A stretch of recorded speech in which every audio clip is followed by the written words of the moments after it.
going to cover commas with items in a series. The first rule we want to talk about is that we want to make sure we use a comma to separate when there are 3 or more items in a series. So on their 2 examples here, you can see that Kyle's got 3 different things he's wanting to do. So climb a tree, comma, chase butterflies, comma, and nap. We've got a comma separating each of the different things that he wants to do. And our next one here, you can see we've got 4 different people. We've separated each of them with a comma. It'd be really easy to get confused and say we left out this comma here. We could think that Eva Izzy is one person and we're saying her first and middle name together. So commas are always really there to help with clarity. Now, these commas here at the end are referred to as the Oxford comma, and in the grammatical world, there are different ways to approach this. So in MLA and the English that we cover in class, we always use the Oxford comma.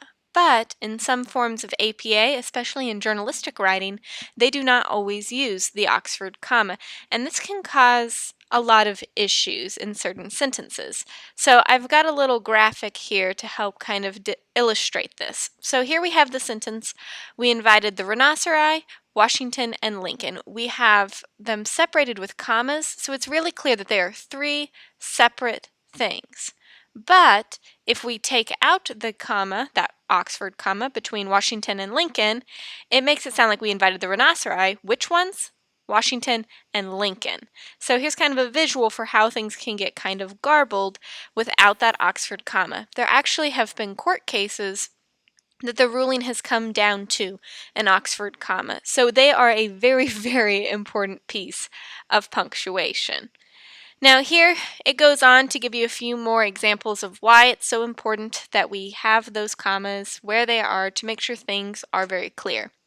Now when we only have 2 items in a series, we don't need to separate them with a comma because we normally use a word like and or to separate them, so we don't need that extra piece of punctuation.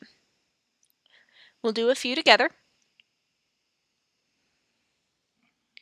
Twigs and string are important materials for Samwise Gamgee's art project. So the things that are important, or the items that we're looking at in our list, are twigs and string. There are only 2 things.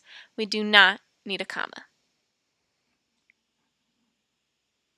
Sandy Cheeks defeated zombies, vampires, and a goblin to win the video game. Our list includes zombies, vampires, goblins. There are 3. We want to make sure we put a comma separating each of these. We do want to make sure we always put that Oxford comma right after the second item in the list, but before the conjunction. You or Jara Hoffman could bake a cake for my guinea pig's birthday. 2 items, you, Jara Hoffman, no comma is needed. I saw Eugene Krabs cheering, stomping, and singing during the volleyball game. Our items in the list are cheering, stomping, singing. There are 3 different items, so we want to make sure that we separate those with a comma. We'll do one more.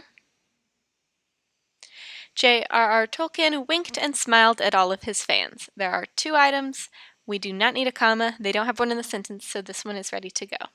I hope this was helpful for you, and if you have any questions, as always, don't hesitate to reach out.